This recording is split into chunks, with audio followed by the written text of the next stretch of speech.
et mon âme te loue. Bonjour, moi c'est le missionnaire Marcel Tekia.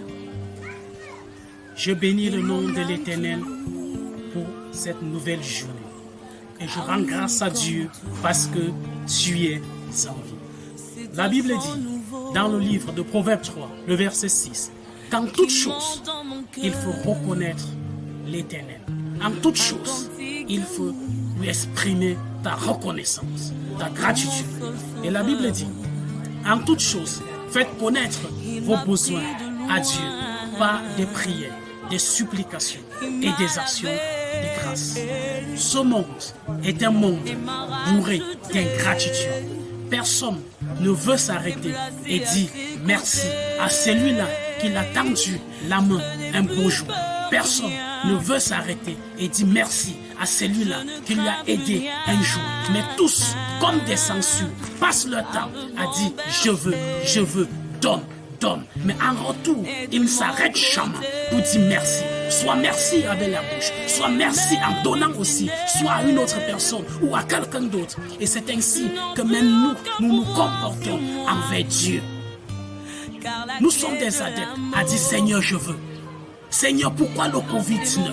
Seigneur, guéris. Mais depuis des années, depuis des siècles, Dieu a guéri. Combien se sont arrêtés pour dire Seigneur, merci? Dans la parabole où Jésus a dit, dans les évangiles, Jésus guérit 10 lépreux. Mais un seul est revenu, dit à Jésus, merci. Et Jésus lui a dit, les 9 autres n'ont pas aussi été guéris.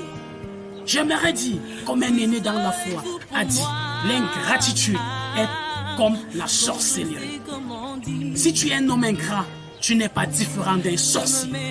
Parce que la simple des choses que tu puisses faire, c'est de dire merci à quelque chose que tu reçois. Combien disent merci à Dieu pour le souffle de vie? Mais chaque jour, ils demandent où est Dieu? Pourquoi cette pandémie? Pourquoi les gens meurent? Mais combien se sont arrêtés pour dire merci Seigneur pour le souffle de vie? Merci Seigneur pour la grâce de vie. Merci Seigneur pour le bout de pain que nous mangeons. Mais c'est ceux-là qui ont plus, qui se plaignent. Alors qu'autour d'eux, des gens périssent, des gens souffrent, des gens misèrent. Et ceux-mêmes qui misèrent tombent dans le même piège. Au lieu de dire Seigneur merci, parce que malgré ma misère, je suis au moins en vie. Mais je voudrais t'interpeller, te dire, il y a un secret.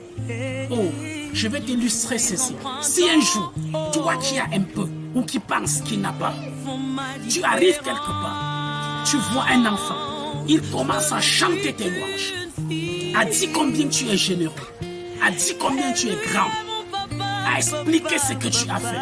C'est toi qui nourris les orphelins, c'est toi qui résous des situations. Même si tu n'avais pas prévu faroter cet enfant, faroter veut dire donner, offrir quelque chose gratuitement à cet enfant, juste parce qu'il chante tes louanges. Je te dis, tu vas t'arrêter, fouiller tes poches, retirer quelques billets pour dire petit frère ou fiston, prends, parce qu'il t'a fait des éloges. Jésus a dit, si vous les hommes, vous savez donner des bonnes choses à vos enfants, à plus forte raison, Dieu. Mon frère, ma soeur, arrête de te plaindre, peu importe ta situation. Tu traverses quoi? Tu vis quoi? Dans ton foyer, dans ta famille, dans ta maison. Arrête de te plaindre. Se plaindre n'est pas la solution. Jésus s'est posé cette question. Qui, par ses inquiétudes, a ajouté une seule minute à sa vie? Qui?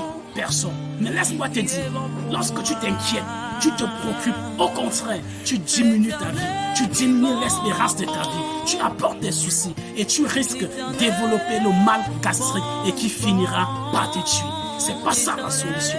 La vraie solution, c'est que tu acceptes de reconnaître que Dieu fait ce qu'il veut. Psaume 115, le verset 3, il est écrit, Dieu est assis sur son trône et il fait ce qu'il veut. Alors ta responsabilité, c'est de faire comme il est écrit dans Proverbes 3, 6, de reconnaître ses bienfaits dans tout ce que tu veux faire. Alors, je veux te dire une chose. Quand c'est Dieu, quand tu ne comprends pas, loue-le, rends-lui grâce. Reconnais-le comme celui-là qui a tout fait. Laisse-moi te poser une question. Depuis que tu es né, N'as-tu pas vu tes camarades mourir, tes amis mourir? Quel concours as-tu passé pour être en vie? Alors, arrête d'être ingrat. Dis merci à Dieu. Dis merci à ceux qui t'ont aidé. Dis merci à ceux qui t'ont soutenu. Arrête d'insulter tout le monde, de penser que tu es le centre du monde. Non, tu n'es pas le centre du monde. Mais reconnais ceux qui t'ont soutenu. La première personne qui t'a aidé, c'est d'abord Dieu. Reconnais-le. Alors arrête ton ingratitude, car l'ingratitude fait de toi un sorcier de ton entourage.